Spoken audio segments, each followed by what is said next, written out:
불량하고 악한 자는 구부러진 말을 하고 다니며 눈짓을 하며 발로 뜻을 보이며 손가락질을 하며 그의 마음에 계획을 품으며 항상 악을 하여 다툼을 일으키는 사람. 악한 자는 이뿐만 아니라 손과 눈과 발, 손가락까지 남용한다라는 것을 우리에게 가르쳐 주고 있습니다. 악인은 수치를 당하거나 자신의 뜻을 말로 표현하듯이 나타내기를 원하게 되어지면 여러 가지 동작을 하게 된다는 것입니다. 즉 무슨 말이냐면 눈짓을 하고 발짓을 하고 혹은 손가락을 통하여 그의 분노, 욕망과 미움을 그렇게 표현하기도 한다라는 것입니다. 그는 혀가 실수하면 신체의 다른 부분까지도 사용하여 자기의 뜻을 전달하고야 하는 나쁜 습성을 가지고 있다. 이것이 바로 악인의 습성을 우리에게 가르쳐주고 있습니다.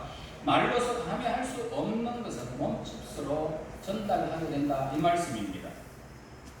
그리고 몸짓을 통해서 친구들에게 악의 길을 가르쳐주고 또 다른 사람들을 어리석은 길로 이끌어들이게 됩니다. 그의 혀는 자신의 악의를 표현하기에 충분하지 못하기 때문에 말뿐만 아니라 몸짓도 사용하는 이런 그런 사건을 우리에게 가르쳐 줍니다. 다시 말해서 그는 다른 사람을 악한 길로 유인하기 위해서라면 어떤 방법도 사용하지 않는다라는 것을 우리에게 가르쳐 주는 것입니다. 그들은 재빨리 자신의 악의를 전하기 위해서 쉽게 움직일 수 있는 세 가지 기관을 사용하는데 물론 그는 신체의 모든 부분을 사용하게 됩니다.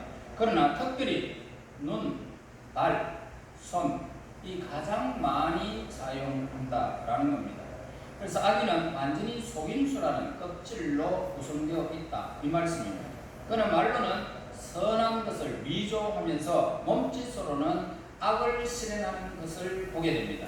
아무리 은근히 좋은 자라 해도요 언제나 말을 잘 할 수는 없지 않습니까? 그러므로 악한 자는 자기의 본성이 발각되지 않기 위해서는 여러 가지 행동을 자기의 생각을 여러 가지 행동으로 자기의 생각을 나타낸다라는 것입니다. 또한 악한 자는 눈으로 자기의 마음을 보여주게 됩니다. 그래서 엘리바스도 욥을 그렇게 여겼던 것입니다. 눈으로 보기에는 욥이 하나님 앞에 저주를 받아가지고 정말 형편없는 모습을 보았기 때문입니다. 자, 일반적으로 신체의 모든 기관은 비록 혀로 하는 것만큼 명확하지는 않지만은 어느 정도는 마음의 생각을 표현할 수 있는 기능을 오늘 우리 몸이 다 가지고 있는 것입니다. 사람들은 자신이 말하기 부끄럽거나 서로 미리 암호를 정해 놓았을 경우에만 그러한 이렇게 기능을 사용하게 되어집니다. 특수한 경우를 들자면 눈짓은 무엇을 나타냅니까? 방탕함을 나타내는 것입니다.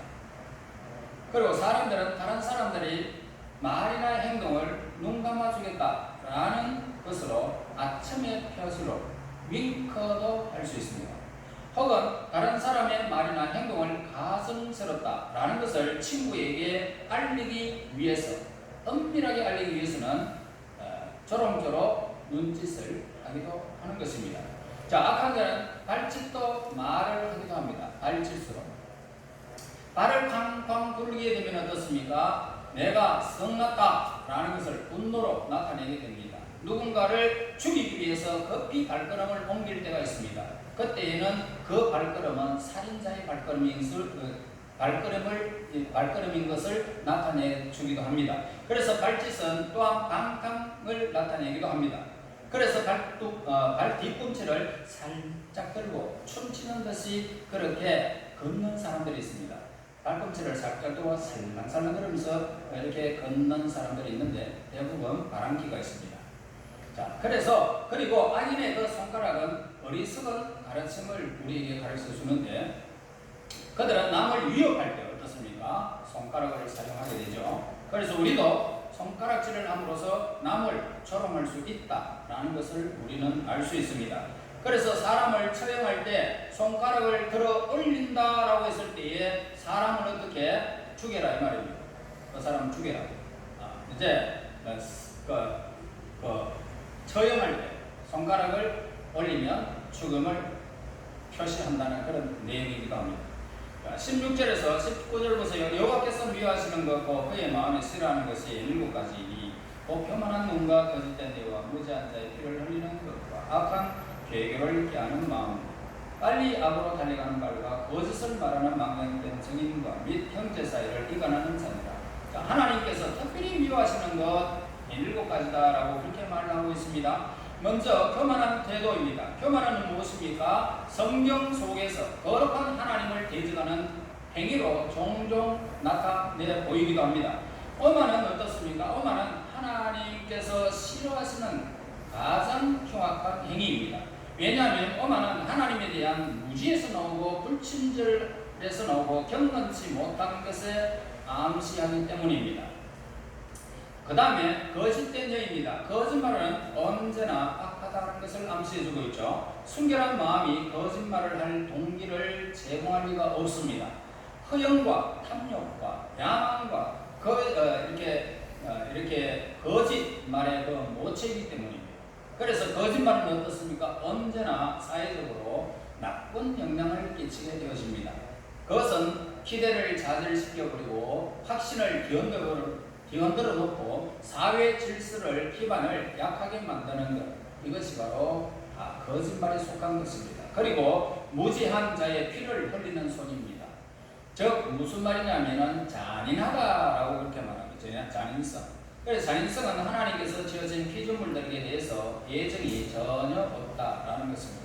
그러니까 사람을 그냥 잔인하게 생각해 버립니다. 살인을 해도 또 사람을 대해도 아주 잔인한 사람들이 있습니다. 이건 하나님의 지으신 모든 창조물을 무시하는 행위라는 것을 우리에게 가르쳐주고요. 잔인한 행위는 하나님의 마음과 거리가 멀다는 것을 암시해주고 있습니다. 남에게 고통을 주는 자는 우주와 우주를 만드신 분께 전혀 예증이 없는 사람이다, 이 말입니다. 그래서 우리는 남에게 이렇게 고통을 주는 어리석은 자가 되지 말아야 되겠죠. 그리고 악한 계교를 깨하는 마음을 말하고 있는데, 어떤 사람들은 마음이 강팍함으로 인하여 날마다 악한 일만 생각하는 사람들이 있습니다. 그리고 빨리 악으로 달려가는 말이라는 것을 보게 되는데, 그들은 악을 행할 때 아주 열정적으로 악을 향하여 달려간다는 것입니다. 그들은 악에 대한 탐욕을 가지고 있기 때문이죠. 그 다음에 거짓을 말하는 망령된 성인을 말하고 있는데요.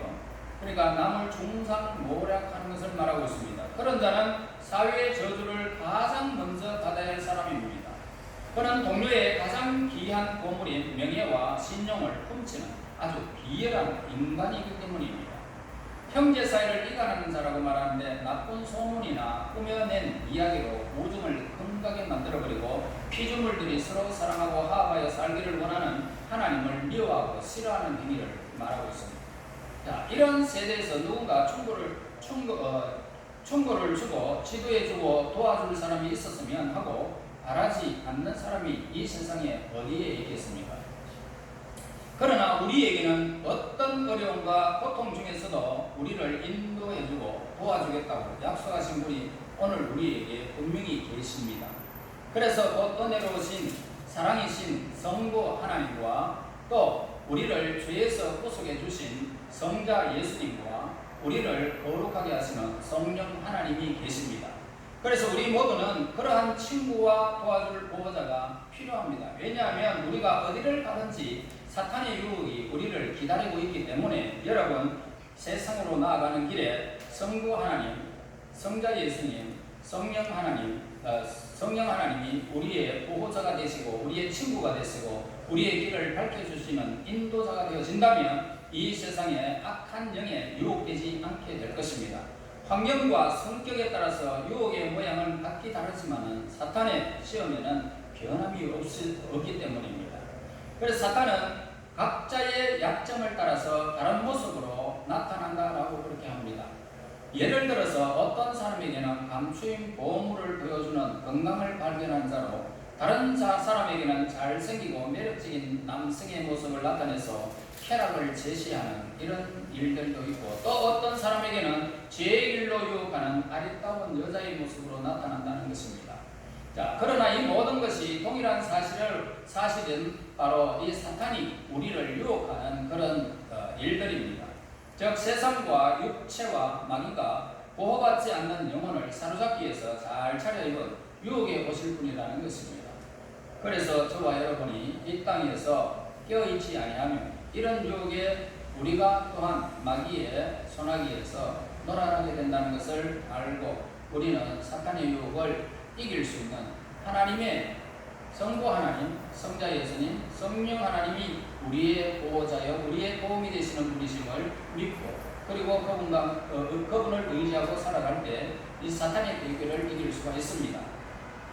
사탄의 시험이 어떤 것이라고 표정하기는 굉장히 어렵습니다. 왜냐하면 사람마다 처한 장소가 있고 그 인격에 따라서 시험은 각각 다르게 나타날 수 있기 때문입니다. 어떤 사람은 세상에서 출세함으로써 시험을 당하는가 하면 어떤 사람을 출세하지 못해서 시험에 들기도 합니다. 어떤 사람은 게으르다가 어떤 사람은 바쁘게 움직이다가 그렇게 시험을 당하게 됩니다. 이렇게 우리의 인생이 각기 다르기는 하지만 우리가 하나님으로부터 자비와 약속을 통해서 성령의 도우심을 통해서 시험을 대비할 수 있다는 사실이 우리에게는 큰 위로가 되어지는 것입니다. 여러분, 오늘도 하나님 말씀을 들었습니다. 이 말씀을 따라서 내 삶을 세워가기를 원하고 하나님께서 나의 이 말씀으로 이 세상에서 어떤 유혹도 이길 수 있는 힘을 달라고 하나님 앞에 기도하고 오늘도 이 예배에 성공한 자는 나가면 이기게 되어 있습니다. 반드시 이기게 되어 있습니다. 여러분, 시간은 우리에게 여러 가지 의미를 부여하고 있습니다. 어떤 사람은 시간이 지나감에 따라서 교회에 정착하는 사람이 있는가 하면 어떤 사람은 전혀 정착하지 못한 채 많은 변화 속에서 인생의 조류 속에 이리저리 이렇게 떠다니면서 흘러간 인생으로 그렇게 살아가는 사람들이 많습니다. 그러나 우리의 영혼의 문제는 어떻게 해야 됩니까? 우리는 우리의 구세주이시며 우리의 위로자이신 성부와 성자와 성령을 알고 두려워하고 사랑해야 할 우리에게 가르쳐주고 있습니다. 그래서 그 하나님께서 우리의 영혼을 성령으로 보호해 주신다는 것입니다. 만일 우리가 하나님의 섬기는 것을 게을리하지 않는다면 하나님께서는 우리가 믿음의 싸움을 잘 싸울 수 있도록 강하게 붙들어 주겠다고 약속하고 있습니다. 이 세상에 수많은 일들이 우리에게 엄습해 오고 있지만 성경은 우리에게 하나님이 말씀합니다. 너는 강하고 담대하라. 네가 무엇을 하든지 내가 너와 함께하리라.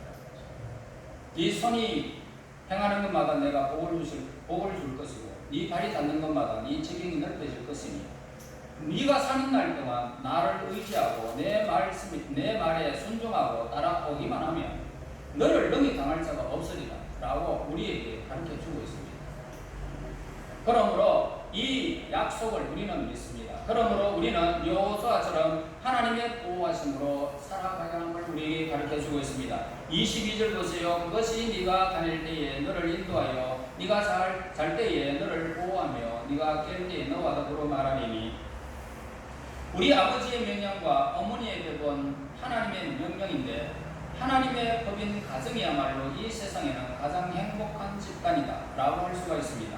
자연과 은혜의 끈을 잡고 바른 길로 가는 자들은 복이 있다는 것입니다. 따라서 우리는 하나님의 법의 인도를 받아야 하는 사람들입니다. 길을 갈 때나 잘 때나 깰 때나 하나님의 명령만이 우리를 안전하게 보호할 수가 있는 것입니다. 우리는 말씀이 살아계신다 라는 것을 우리는 믿고 있습니다. 말씀이 살아계신다. 그렇지 않으면 오늘 어떻게 우리가 22절의 말씀을 이해할 수가 없습니다. 그러니까 말씀이 살아계신다는 것은 뭐라고 말하나? 너와 더불어 말하리니. 너와 더불어 말하리니. 여러분, 말씀이 살아 움직이고 성경이 우리에게 말씀하고 있는 사실을 가르쳐주지 않는다면 이 22절은 의미가 없는 것입니다. 그러므로 성경 말씀은 우리에게 늘 말하겠다는 것입니다.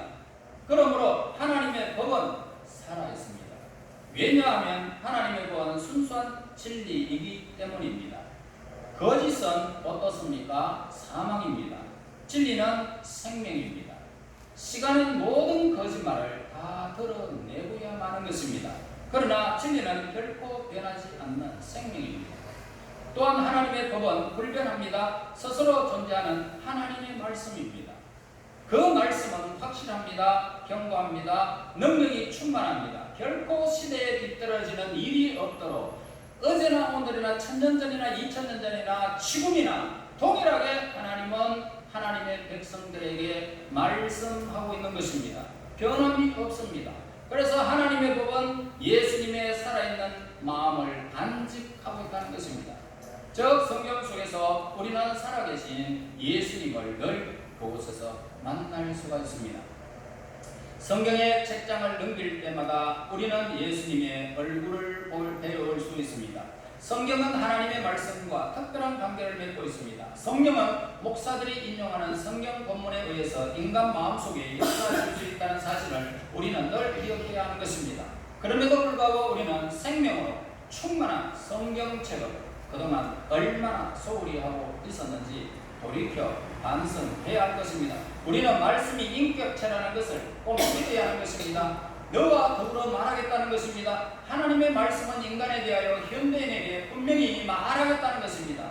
또한 하나님의 말씀은 타락하기 이전에 인류의 낙원에 대해서, 인류의 타락에 대해서 타락한 인류가 구속받을 수 있는 방법에 대해서도 항상 그 말씀으로 우리에게, 인류에게 임했던 것입니다. 여러분, 하나님의 말씀은 우리의 마음 상태가 어떠하든지 거기에 꼭 맞는 그런 말씀을 하나님은 우리에게 하시고 계시는 것입니다.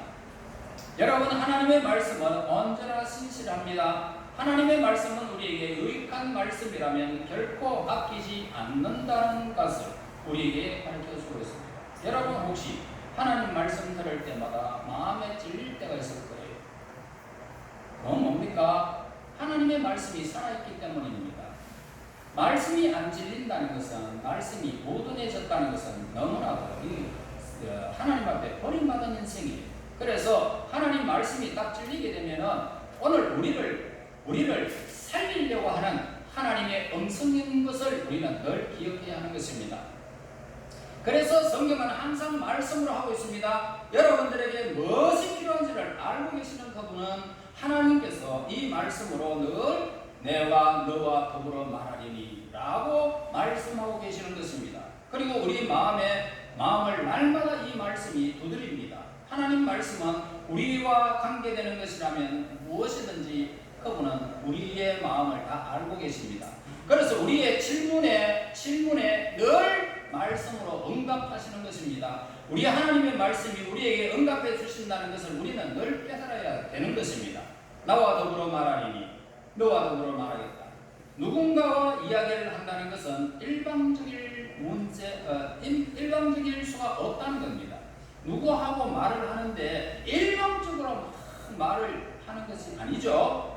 그러니까 분명히 누구와 이야기를 한다는 것은 상대방이 분명한 어떤 문제를 안고 있기 때문에 그 문제의 해답을 위해서 이야기를 나누는 것입니다. 자, 어떤 사람과 말한다는 것은 그로부터 대답을 듣는다는 것을 의미하고 있다는 것입니다. 그래서 성경은 우리에게 너와 말하겠다는 것입니다. 다시 말해서 우리의 모든 인생의 모든 문제들을 다 내가 알고 있다는 것입니다. 그래서 성경은 놀랄 정도로 대화로 이루어진 책입니다. 성경은 말씀하고 우리로 하여금 말하게 만들고 있다는 것입니다. 하나님 그렇다면 이렇게 말했는데 하나님 그렇다면 그러면서 우리는 성경을 통해서 하나님께 향하여 이렇게 했는데 나에게 이러한 일들은 내게 이루어지기를 원합니다. 그러면 그 문제의 해답은 성경에서 그렇게 우리에게 주는 것입니다. 우리는 성경이 우리에게 영향을 미친다는 사실을 늘 인정하며 살아가야 됩니다. 하나님 말씀이 우리로 더불어서 말씀하실 때 우리는 늘 마음에 감동을 받게 됩니다. 성경은 우리의 슬픔을 달래줍니다. 우리에게 용기를 북돋워 줍니다. 성경은 놀랄 정도로 우리를 성화시킬 힘을 갖고 있는 것입니다.